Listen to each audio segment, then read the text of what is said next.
Hello guys, welcome back to my channel. We are back in my favorite destination, which is the airport. If you know me very well, you know how early I come to the airport. You can ask one of my sisters, they'll tell you that we're always punctual to board flights, and that's the reason again we've reached very early. We were now waiting for our gates to be announced, and then we'll go towards the gates and then we'll meet you in the new destination. Hello guys, we are in Split. That's the airport, and there's very limited. Oh my gosh, why am I sitting like this? There's very limited public transport options. So we saw this bus that said it's a shuttle from airport to city center. We have no clue what's going on because there's no driver, but the bus is turned on and everyone's just sitting inside. We have no clue because we don't even have tickets and we don't know where to buy. It's a nice bus, but let's see how we have to pay for this, or do we even have to pay for this? I'm sure we have to, but there's no driver, so we'll wait for the driver to come in and then we'll keep you updated of how to pay the tickets and if we've reached the city center or do we get down. And by walk it only shows 4 days to the city center, so we'll see if we are going by bus or we're going to walk till the city center. Guys, we're safe. So there's a ticket collector that comes inside the bus. You pay 8 euros per ticket. So there's also another option that we figured out is the public transport. You walk 8 minutes from the airport to the bus station. Why is my screen so bad? Yeah.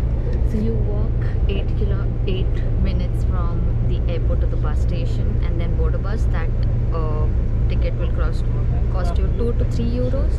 This one is a proper AC bus, more like a flex bus, and it's around 8 euros per ticket, and you get your ticket on the bus. So you can either use cash or your card, and it works. So we're now going to Split, but the frequency of this bus is once per hour. So just check the timetable, and then we're leaving in 10 minutes now, but we're good. We are going to the city center. This comparatively reaches early, so this takes 30 minutes. The local public transport takes around 46 minutes. So yeah, see you in the city of Split. We have reached Split. So we got down from the bus and now we are walking towards our Airbnb. You can also take a local bus, but wow, it is warm and nice. But we are walking because we'll also pick something to eat on the way.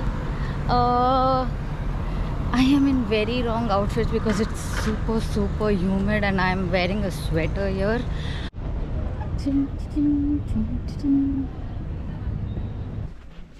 We are out and about in Split. So we've taken a Game of Thrones walking tour. We usually don't do tours, but this one felt necessary because they're going to explain the entire castle and where Game of Thrones scenes were shot. So we're taking that tour now. It's the castle, the palace, whatever, is just 10 minutes walk from our Airbnb. So that's where we're going now.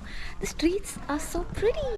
We've reached the museum. This is the Golden Gate. This is where our walking tour starts, but I actually can't see anybody. I'm not sure if it's the blue umbrella guy. But let's figure out. This is how the palace looks. I think they're going to tell us the story about the palace. There's a nice statue here and a beautiful garden to see. Good morning from day 2. We are currently in a cafe. We planned to go to a local bakery, but like always, for our luck, the bakery was closed. So we came walking, and we are somewhere in some sort of a city center square where there are a lot of cafes, and we're here to grab some quick breakfast. After which we'll go to the palace again, maybe to share some fun facts. Yesterday we couldn't vlog more because it was a guided tour and there were a lot of people, so we thought it'll be a little awkward. But yeah, today we'll show you the palace and we'll take you around. The plan is to also go to a beach in the evening, so let's see how it goes. got done with our breakfast. Now we're walking towards the palace. There are a lot of stray cats here, and one of the things to do as an attraction is also stray cat point. So I'm not a fan of cats, but Deepak is, so let's see. So we're now entering. This chashma. That's what I'm wondering. Why is everything yellow? So we're now entering the palace streets. So there's a lot of history and story behind this. If you want, I can talk about it. So these are all small, very narrow streets. But this used to be a palace from Roman emperor with very, very wide streets. But now, because people started living, guys, this Deepak will always bring us to the wrong area. We walked so much only to come to a dead end. What is this? Yeah, I think he followed this board which says booze and snooze. Pigeons here are very lazy. They won't fly. You chase them, they'll go running, but they won't fly. Arre?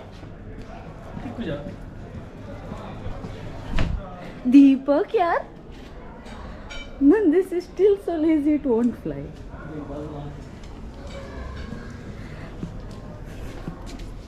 Who won?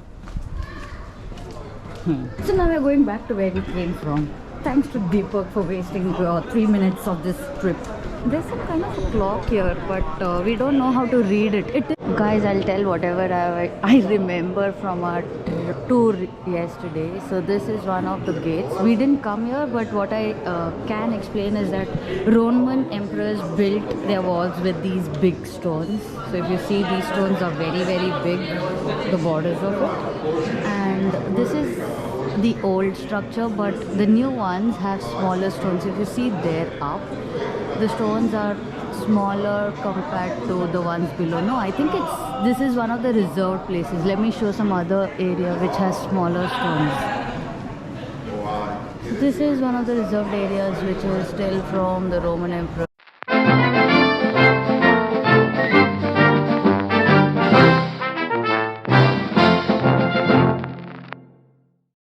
This is one of the old 4th century towers that was reserved by the Roman emperors. This is one of the towers that was not demolished, but there are a lot more towers that is no longer there because it was demolished or destroyed due to people or natural calamities.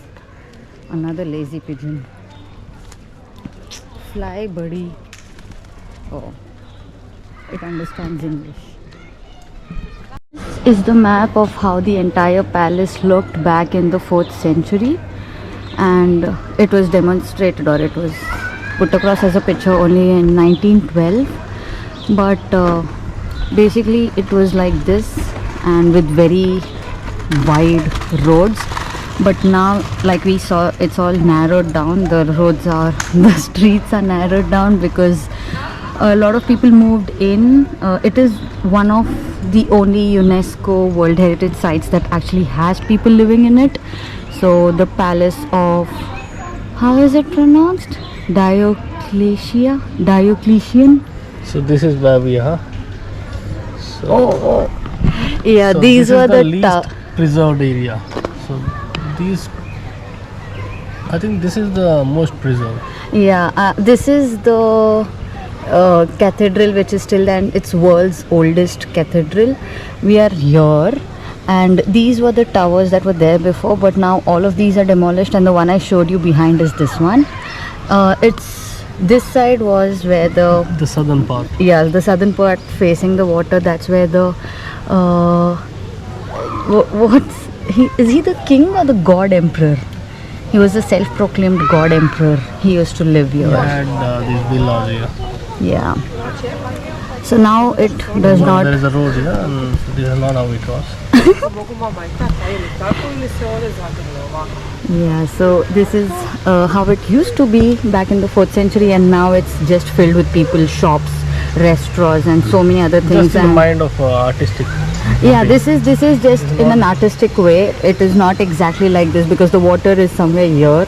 There is a lot of land here, but obviously artists have to be a little dramatic, and this was painted only by 1912. So this palace is here since the 4th century. Yeah. Yeah, there are a lot of funny stories. So there are many Statue. stories that he explained us yesterday, out of which I've forgotten most of it, but the ones that I remember, I'll let you all know. So this is the water drain. The entire city's water, the bad water comes out from here. This is since the 4th century again. And pro tip, when you're in Europe, don't buy plastic bottles. Just carry a bottle and you'll find places to fill your water.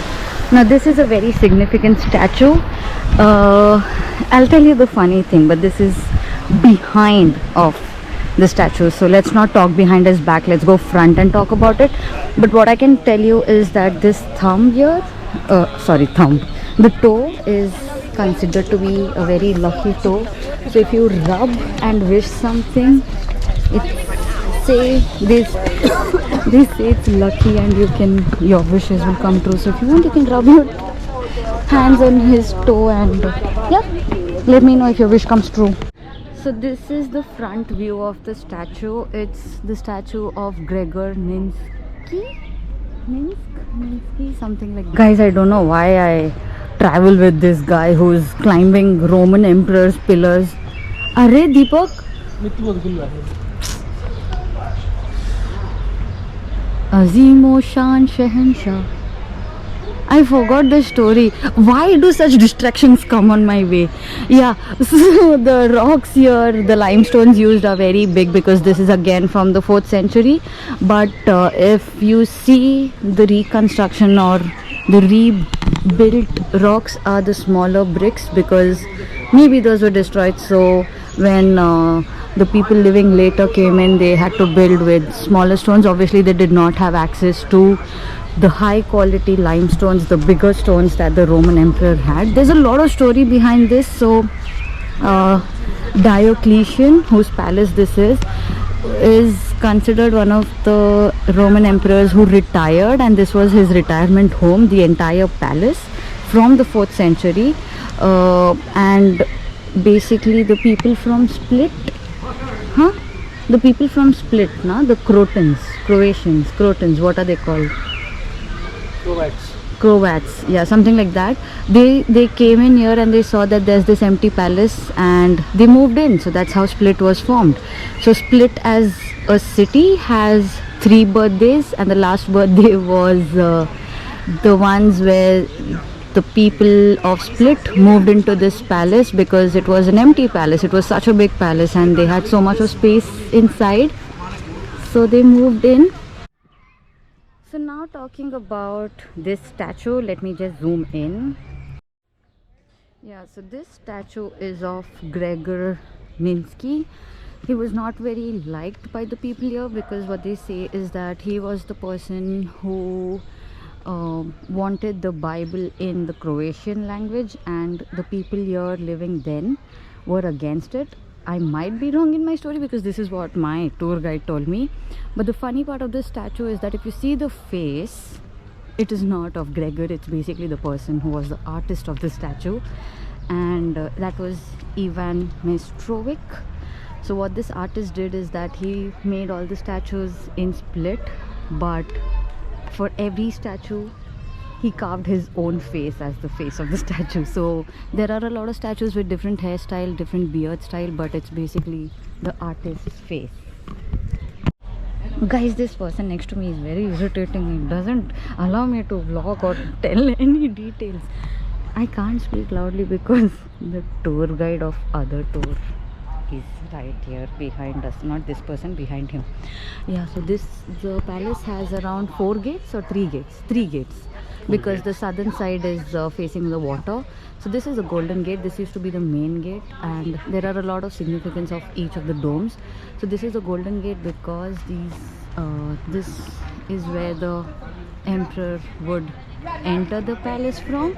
It has a lot of detail. So if you see the 2 faces on top, I'll insert a picture if this is not visible, but on top of the gate, if you see those things, they had faces, and this was considered as the CCTV back then, because people were very superstitious and they thought that it's actually real people looking at them. And anybody entering here is under supervision. So people were very superstitious and they actually believed it, and no bad activities used to actually happen when you're entering from this gate. So now let's go inside the gate. Chal.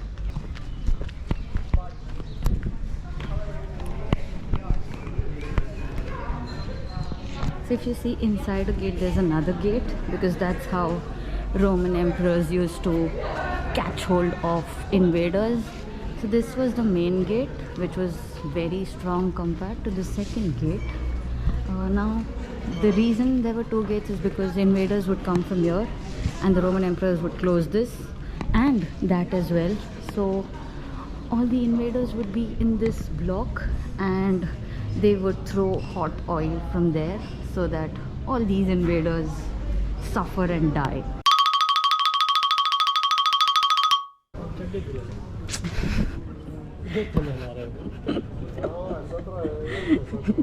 Guys, this is a chaddi from the 4th century as per Deepak, and they also wore some socks, so you're lucky to see some very designer clothes from.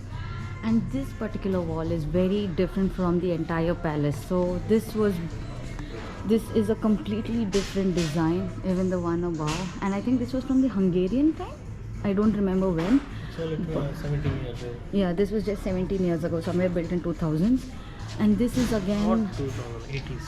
Yeah, yeah. It's more than I don't remember the dates. 37 years, I think. Yeah, and this is again from the olden times. So there's one window there which is Gothic structure. That one. But this wall was newly built and nobody was a fan of the design because it did not fit the walls of the palace. So they converted the entire place a toilet. That is what it is now. So this entire building is a toilet because nobody really liked the idea of having this. So these are again the old structures, not very old, from the 4th century, but when people actually started moving in. We'll go towards the Silver Gate now. Let's go.